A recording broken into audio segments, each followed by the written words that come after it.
So a lot of us are going to be spending a lot more time at home over the past few months. My city is about to go into lockdown, self-isolation, quarantine, whatever you want to call it, social distancing. Basically, I was thinking, how can I entertain myself? And I realized I haven't used my Oculus Go for a little while. Now, I reviewed this like a year ago, and I did use it every now and then for, I guess, about 6 months, but then I just kind of forgot about it and I put it away, didn't really use it. But now, don't have many options for entertainment, or I'm going to be spending a lot more time at home, and probably you are as well. So I got out my Oculus Go. I've been using it for about a week now and just trying out all the different games available, all the different things you can do. So in this video, I'm going to tell you my top 5 or 6 games that I have found on the Oculus Go that I think are pretty awesome. Most of them are free. A few of them cost around about $5 or £5. So if you have an Oculus Go and you've forgotten about it and you think you might, want to use it again for some entertainment, then hopefully this video should help you. I'm going to show you the games and show you what I think of them. So let's go.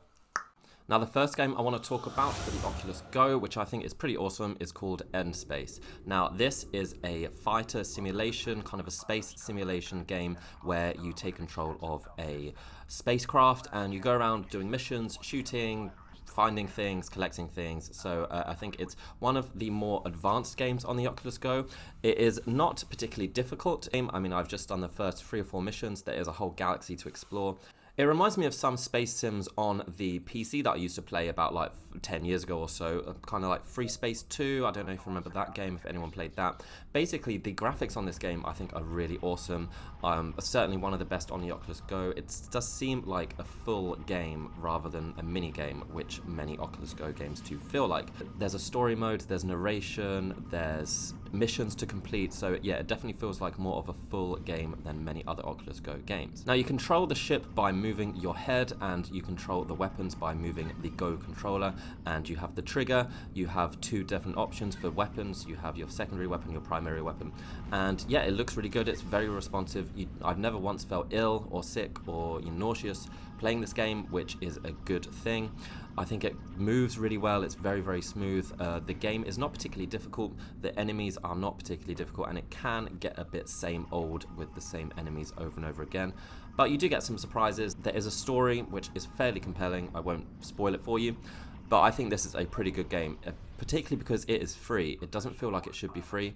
So yeah, definitely get this game if you're into space simulations, if you're into shooting games, and you want something that you can play for, a few hours.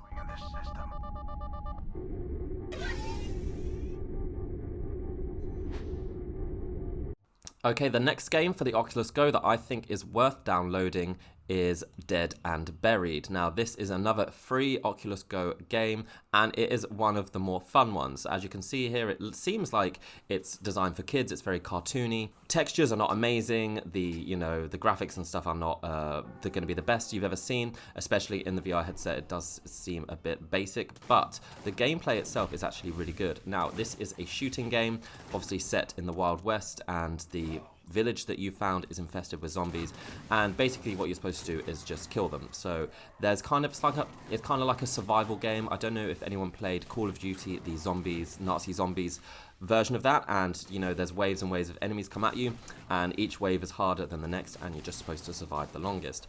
Now, you can't move around in this game. You are static, and essentially what you've got to do is use your Oculus Go controller to aim and shoot at the different enemies. And after each wave will get harder and harder, and different enemies will turn up, and you're just supposed to beat it for as long as possible. Now, that's the single player mode, but in the multiplayer mode of this game, you can connect to other Oculus Go players and have kind of a shoot-off. So you're supposed to grab your gun and shoot the person as quickly as possible. And yeah, you do that in rounds, so you take turns, and it's kind of fun. It's quite hard to get grips with at first, so it's not the easiest game in the world. I mean, I was beaten by literally children. I could hear them on the mic. They were literally about 8 years old, and they beat me every time, so obviously it does require a little bit of practice, but once you get the hang of it, it can be quite fun. This is friendly for children. Even though it's a shooting game, it is pretty much designed for kids, so yeah, this will be a good game for your kids if you are thinking of a game to keep them entertained while they're not at school.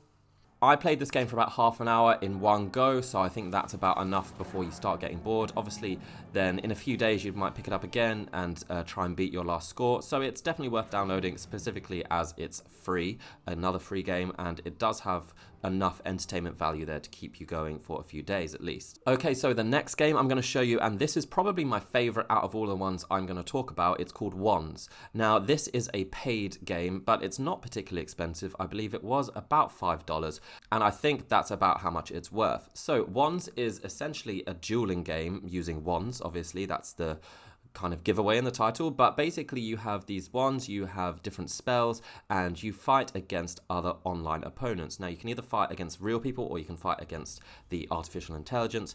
I think it's way more fun to fight against actual people because obviously that's much more of a challenge. Now, what you do is you can create your wands, you can unlock new ones, you can unlock new spells. Each spell does something different, either reduces damage, shields you, inflicts damage on your opponent, stops them from moving, stops them from doing things, you know, all kinds of stuff. So it's a very lots of options there to unlock, lots of things to try, and you can progress through the game and unlock all these things and make your avatar more powerful. Done. Now, you can move in this game, and movement is done by clicking on hotspots in the arena that you're in, and it will instantly transfer you to that point. Now, you're supposed to do that to avoid your enemy shooting you. So basically the aim of the game is to defeat the enemy with your spells, and you have various different spells which to do that. And, you know, it's very quick, it's quite intense, it can be a bit stressful at times, so it's not something that's super easy. I actually got pretty good at this game, so I managed to beat most people who I played against. But yeah, you have a lot of stuff in this game to unlock, and it would keep you entertained for quite a while. It would definitely be fun to play with friends if you could connect to the same server and fight against each other. Yeah, it's very competitive and a lot of cool things. And I just, in general, love magic and that kind of stuff. So if you're into Harry Potter, this is something that you might enjoy. Okay, so this next game, called Mission ISS, is without doubt the hardest one that I've ever tried, and also one of the most interesting. I mean, I'm really a nerd when it comes to space, when it comes to science, when it comes to astronomy, so I really like this kind of idea of this game. So basically it allows you to explore the International Space Station and complete missions and do things that the actual astronauts on the space station would do. So first you do get to explore the space station, and it's pretty much a realistic presentation of what the International Space Station is really like, which I find really awesome. However, it's almost too realistic because it takes into consideration that there's no gravity. So moving around is extremely difficult and a bit confusing. Sometimes you point in one direction and gravity will take you in a different direction, or, you know, the lack of gravity, I guess. So it really is quite a difficult game. I don't know if you can really call it a game, it's more of an experience, but you do have missions to complete, so I'm going to count it as a game. For example, you can control one of the arms in the space station and try and dock with a SpaceX spacecraft. Now, I tried to do this for literally half an hour without any success. It was so difficult. They've made it super realistic. They do give you training and tell you how to do it, what to look out for. But I don't consider myself to be completely stupid, but it was really hard for me. So this is not one for kids, because they're not going to be able to work out what the hell they're supposed to do. But if you're interested in the International Space Station or spacecrafts and having awesome views of planet Earth, they use the same views that you actually see, and just exploring one of the coolest creations I think ever made by humans, then this is something to download. And again, it is free, so that is awesome. And yeah, I think you will really enjoy it if you are into that, but just bear in mind that it is really, really difficult. Now, on the flip side, one of the easiest games I've ever played on the Oculus Go or any other gaming system is called Bait. Now, this game is obviously a fishing game. It's super easy. You just use your controller as the fishing rod and you go fishing. Now, there is a storyline and there is a kind of some missions you have to follow, some goals you have to complete. But basically, guys, it's just literally you go fishing. Now, I include this on my list of games to recommend because it's super relaxing. Because it's so easy, because they're so chill, the colors are really nice, it plays really relaxing music. I just found myself really zened out by playing this game, and sometimes that's all you need. Sometimes you don't need action and shooting and, you know, stressful games. Sometimes you just want to chill out. So this is one of those games which really helps you chill out, super relaxing, and I really recommend it if you just want to escape reality for a little while. It's also super child-friendly, obviously, because it's so easy and because it's so relaxing and very, very PG. So if you have some kids who maybe like fishing but they can't go outside, then maybe this is something that can replace that. And the final game I'm going to show you is called Smash Hit. Now, this started out life as a phone app, a phone game, where you literally just go through this tunnel and you knock down objects, give you more points, give you more balls to throw, and then you just try and progress for as long as you can. Now, I played it on my phone, and it was, it was fun, but in VR, it's a whole new thing. It's so much more dynamic, so much more entertaining, and more challenging. Now, you don't really even need a controller for this. All you need to do is turn your head to aim at the objects and throw them by pressing the trigger key, and it's harder than it looks, it's harder than it sounds. It looks really amazing. The graphics are really pretty, really dynamic, very high quality. So compared to many other Oculus Go games, this again is more of a full experience. It's one of those games where you will want to go back because you will want to beat your score, and it gets harder and harder as the levels go on. So yeah, there is a lot to play here. It goes on for, I've played it for a good 20 minutes and not completed it, so I'm not sure how long it goes on for. So yeah, that is definitely one of my favorite games on the Oculus Go. It is a paid game, but it's only around about $5, again, not expensive, and I think it's definitely worth it for the time that you can kill playing this game.